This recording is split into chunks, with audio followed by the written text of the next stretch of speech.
ನಮಸ್ಕಾರ, ಮುನ್ಸ್ವಾಮಿ ಸರ್. ನಾವು 28 ವರ್ಷದಿಂದ ಜೈ ಕರ್ನಾಟಕ ಆಟೋ ನಿಲ್ದಾಣದಲ್ಲಿ ಆಟೋ ಓಡಿಸ್ತಾ ಇದ್ದೀವಿ. 28 ವರ್ಷದಿಂದ ಆಟೋ ಓಡಿಸ್ತಾ ಇದ್ದೀವಿ.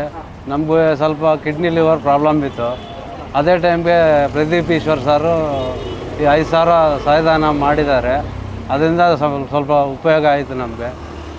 ನೆಕ್ಸ್ಟ್ ನಮ್ಗೆ ಅವರೇ ಇರಬೇಕಂತ, ನಮ್ಗೆ ಅವರೇ ಒಳ್ಳೆಯವ್ರಂತ ನಾವು ತಿಳ್ಕೊತಾ ಇದ್ದೀವಿ. ನಮಗೆ ಚೆನ್ನಾಗಿತ್ತು, ಅದೇನು ಪ್ರಾಬ್ಲಮ್ ಇಲ್ಲ, ಎಲ್ಲ ಚೆನ್ನಾಗಿದೆ. ಅದು ಒಳ್ಳೆಯದೇ ಸರ್. ಅದು ಬಡವ್ರ ಮಕ್ಕಳಿಗೆಲ್ಲ ನೋಡ್ತಾ ಇದ್ದಾರೆ, ಅದೆಲ್ಲ ಒಳ್ಳೆಯದು. ನಮಗೆ ಇವರೇ ಸರಿ ಸರ್, ಪ್ರದೀಪ್ ಈಶ್ವರ್ ಸಾರೇ ಸರಿ ಸರ್. ಎಲ್ಲ ಬಡವ್ರ ಬಗ್ಗೆ ಎಲ್ಲ ಅವರು ಬೆಳಿಗ್ಗೆ ಇದ್ದರೆ ಬಡವ್ರ ಬಗ್ಗೆ ಎಲ್ಲ ಮನೆಗೆ ಹೋಗಿ ಅವ್ರ ಕಷ್ಟ ಏನು ಸುಖ ಏನೆಲ್ಲ ವಿಚಾರಿಸ್ತಾ ಇರ್ತಾರೆ. ನಮಗೆಲ್ಲ ಗೊತ್ತಾಗ್ತಾ ಇರ್ತದೆ, ನೋಡ್ತಾ ಇರ್ತೀವಿ ಅವ್ರದ್ದು ವಿಡಿಯೋ.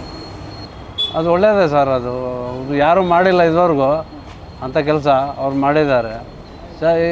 ಎಲ್ಲರೂ ಚೆನ್ನಾಗಿದ್ದಾರೆ ಸರ್. ಏನು ಗಲಾಟೆಗಳು ಅಂಥವು ಏನಿಲ್ಲ, ಪ್ರಾಬ್ಲಮ್ಸ್ ಏನಿಲ್ಲ.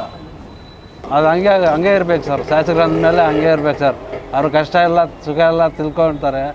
ಅವ್ರ ಕಷ್ಟದಲ್ಲಿ ಇದ್ದರೆ ನಾವು ಗೊತ್ತಿಲ್ಲ ನಮಗೆ, ಎಲ್ಲರೂ ತಿಳ್ಕೊತಾ ಇದ್ದಾರೆ. ನಮ್ಮ ಮನೆಗೂ ಬಂದಿದ್ದರು, ಎಲ್ಲ ಕೇಳ್ಕೊಂಡ್ರು ಹೋದರು. ನಮ್ಗೆ ಸಂತೋಷ ಅನಿಸುತ್ತೆ. ನಮ್ಮ ಮನೆ ದೇವರು ಮನೆಗೆ ಬಂದಂಗಿದ್ದಾರೆ. ನಮಗೆ ಅವರೇ ಇರಬೇಕು, ಇನ್ನೂ ನಾವು ಸಾಯಗಂಟ ಅವರೇ ಇರಬೇಕಂತ ನಾವು ಬೇಡ್ಕೊಳ್ತಾ ಇದ್ದೀವಿ. ಬಡವ್ರ ಬಗ್ಗೆ ಅವ್ರು ಸ್ವಲ್ಪ ಗಮನ ಕೊಡಬೇಕು.